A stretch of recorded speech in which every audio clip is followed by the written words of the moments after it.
Good morning. This is Sailor the Piper Man here. Early in the morning, it's about 2 o'clock in the morning. I can't sleep, and that happens to me. When you have post traumatic stress disorder, that happens to me. So I'm smoking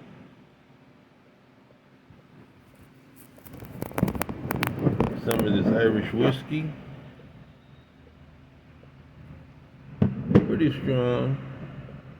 Burley, Virginia blend, Zimbabwe tobacco in it, and I'm smoking my Italian Rossi. Alright, billiards. I like billiards.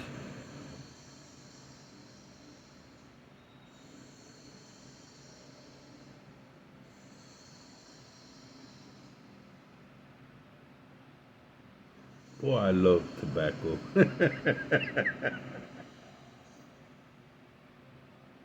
I love tobacco.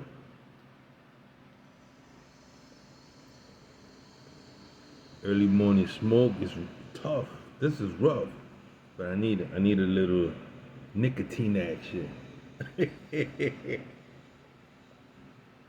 Yeah. Yeah, I really like this Peterson. That held a number. Just sits right in my mouth.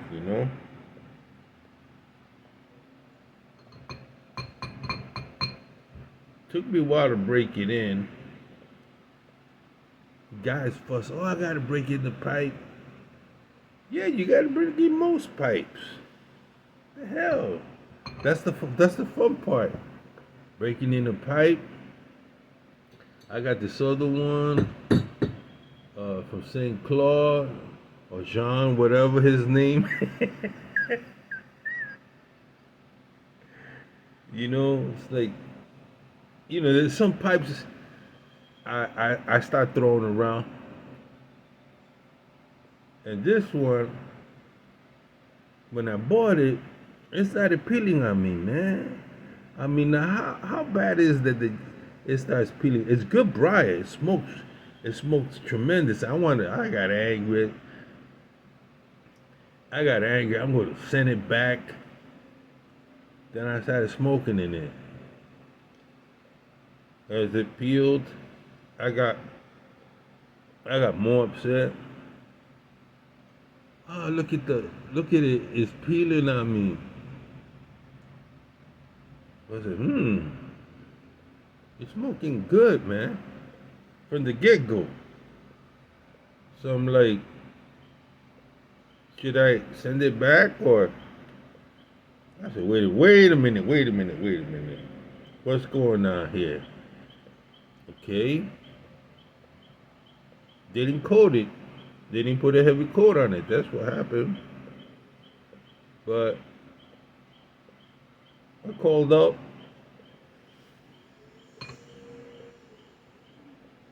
and I realized that, oh, I'm sorry. It's Algerian briar. I said, what does Algerian briar have to do with you properly putting a coat over it? Whoever did it went woo woo woo woo woo woo woo woo woo, and that's just sent it out. I said, you might as well have done it naturally because it's a great smoking pipe. So when I saw that, I said, wait a minute, what is actually happening with this pipe? I thought it was going to crack on me. It didn't crack on me. It was that process. They didn't do a good job. So I had to determine, okay, the paint is coming off, but is it giving me a good smoke? And I smoked it, and I waited for it to crack. I was looking for pits. I was looking for, let me see, I'm going to send this back. And then on the other side of my brain was going, hell no, man. It smokes good. So I determined, what the heck? I only spent $75. So I spent the whole day smoking it. And the more I smoked that pipe, this pipe right here, it was made in St. Claude. The more I smoked the pipe, the more I liked it. The more, it sits. I can clink it. It darkens. I said, wait a minute. I'm gonna get bent out of shape because the coating isn't done, but it's giving me a great smoke. It's holding up to my standards. I said, I'm gonna let it go. Okay, so it chipped, the paint chipped. I'm not gonna cry about it. It gives me great smoke. It gives me an excellent smoke. So I said, you know what? My whole thing is tobacco. Now, if the tobacco sucks, then we have a problem. And I found out through the years that some of my best pipes have been seconds.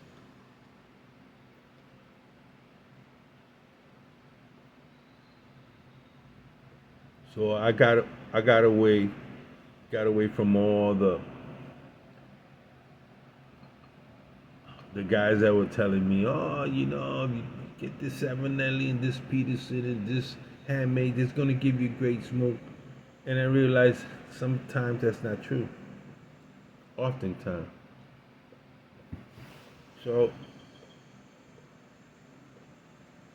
I started searching for inexpensive pipes that are good smokers. And I found this one, the Bones. It's a good smoker. The Bone one. Not that expensive. Bought it for $50. And I can now go out and buy me some W.O. Larson tobacco. I can concentrate on getting some really, really good tobacco. So I weighed the price, make sure I spent $200 on a pipe that might not give me great smoke, and it looks pretty, but it doesn't do what I actually want. So I began looking at pipes more as a utility tool.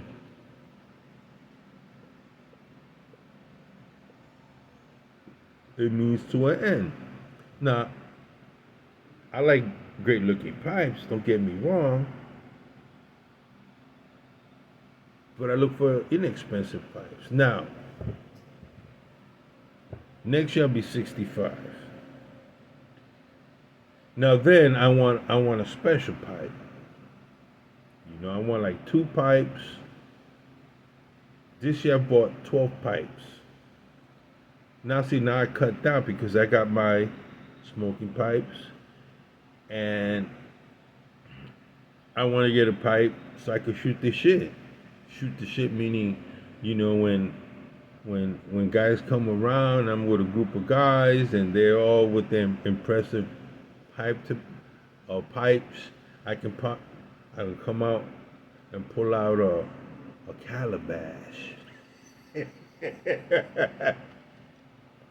I got some nice pipes. I got a Savinelli. This does me fine. Bought it for $80. Savinelli smokes well. I got it in the ashtray. Sorry. Smokes well. Does the job.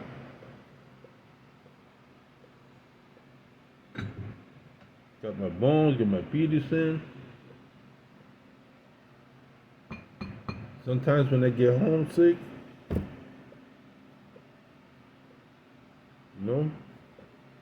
I smoke my corn cob. That reminds me of home. It reminds me when I traveled through Iowa, Montana, and Nebraska. I traveled across country to see America. I took that Route 66. Then the second time I traveled, I went south. Big highway that goes across the United States. I forget what's it called. Went through Louisiana, Georgia, Missouri. Went through Arizona. Interesting, in Arizona, I was smoking my pipe, driving the car, and I'm looking at out there by Flagstaff, Arizona. I said, "Holy cow!" I thought I was standing in the same place. From Albuquerque to Flagstaff, nothing but desert, man. You get caught out there, you in trouble, man. So I'm driving, I'm smoking my pipe, and I'm looking the canyons. I could have sworn my car wasn't moving because the canyon was still in the same place. But I was going about 90 miles an hour. So things like that, stopping off at Flagstaff and near Indian reservations and looking at the Grand Canyon and seeing America, how beautiful was smoking my pipe was wonderful, you know. There's certain pipes remind me of that. You know, I like meeting people, all kinds of people, and the West. It's as a little kid, I always wanted to be a cowboy. You know, little kid. I remember getting a 6 shooter, and you had these little caps that you put inside it, and you press the trigger, and the caps would go off. Giving my age. Pow, pow, play cowboys and Indians.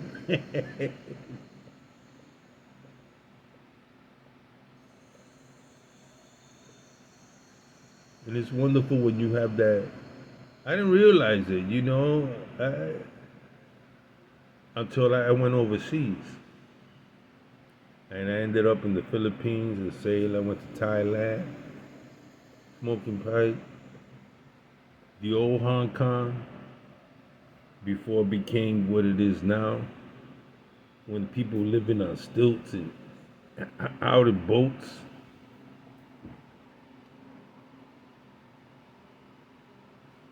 Then when I went to Australia, I went to Fremantle. It was America's Cup was being fought out there. I'm at the dock all wearing white shorts, you know, looking very American. And I'm standing out there watching the yacht race and everything. And I remember this Aussie came over to me and started speaking to me. And I'm like, "Excuse me, I don't understand what you're saying." And he thought, what was I doing there being an Aborigine? Why is he calling me Aborigine? He he says, "You look like an outback. You look like an Aborigine." At the time I had a lot of hair. So he thought I was an Aborigine, and you know, I don't know what's going on in Australia. There's a lot of hate going back and forth between the settlers and the indigenous people there. So the guy got all upset that I was there and I was Aborigine. And I looked at him and I go, "Listen, I don't know who you think I am. I'm American."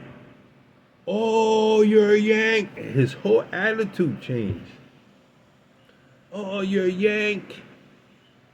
He goes like this. He goes, "Oh, you strong. Yes, right. You can't be an Aborigine." I let it go, man. I was having too much fun. And I was able to convince him. He went to this place called the King's Hotel in Fremantle.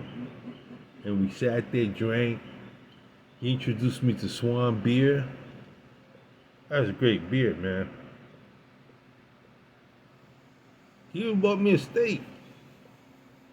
It went from him being outright, I don't know, ethnocentric, right? Ethnocentric, thought it's called, I should be there. I'm an Aborigine. What am I doing there? To, you're an American. Let me host you. Let me buy you steak. I took it for what it is. Sometimes you gotta be like water, man. You know, when you go to other people's cultures, and you gotta respect other people. You know, you don't know what's going on in their land, and that's why I understand these women from America wanting to go to the Middle East and trying to change other people. We get off on that. We want democracy to be in Iran and Iraq. We want a form of government that's closer to a democratic government. What the hell are we talking about? Those are some tribal people. They've been fighting. We were born, man. Thousands and thousands of years, tribal warfare. And we're gonna come a country that's almost or close to 300 years. You're gonna tell these people they've been warring and fighting for thousands of years to change the way, their outlook, their perspective in life. I don't think it's gonna happen. As you see, we had to pull out of Afghanistan. The Russians had to pull out of Afghanistan. The British pull out of Afghanistan. Them people are hard as nails, man. You're not gonna change, and we give the country a name, Iran. But you know how many tribal groups are in Iran? How many tribal groups are in Iraq? Or in Syria? Or in Saudi Arabia? Tribal groups. So we go in there thinking that we can instill a form of government like ours. That's why America's unique, man. Can't do that.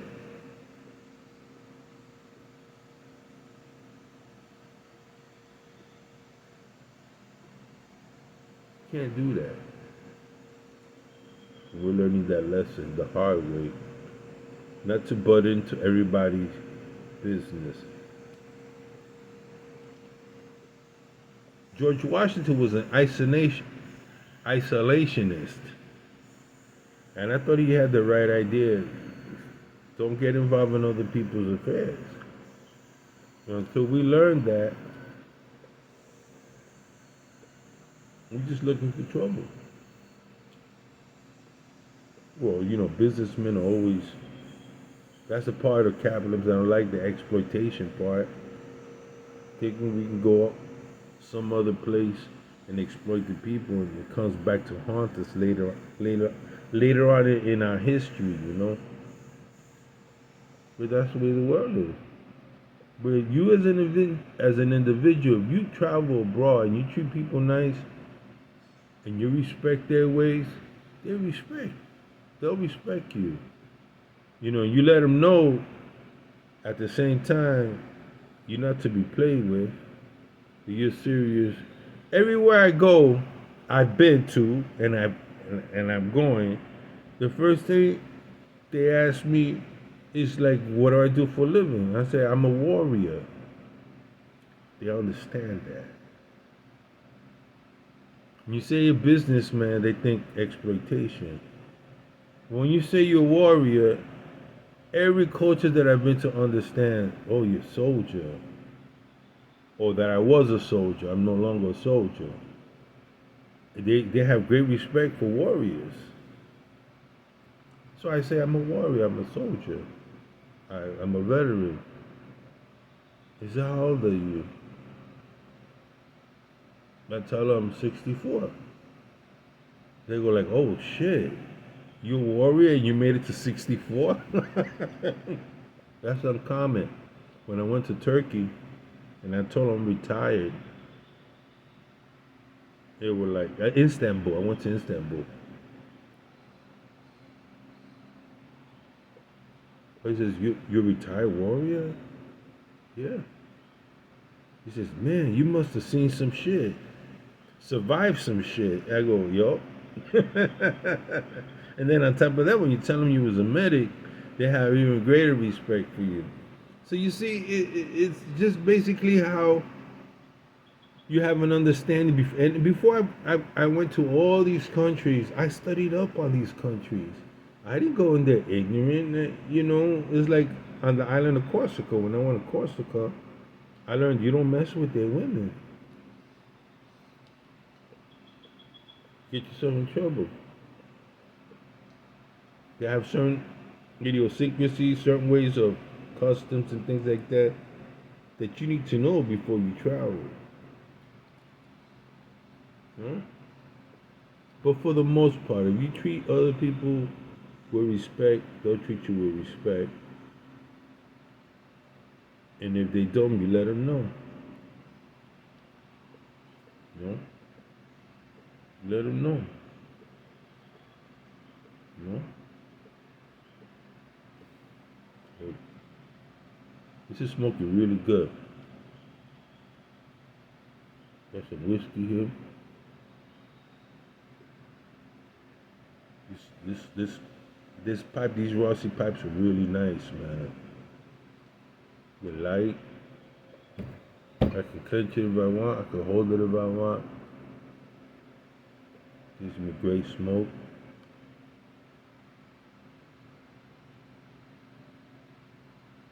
Wonderful. Well, that's random thoughts for you. This is Sailor the Piper, man. Piper the Sailing, man. Have a wonderful day.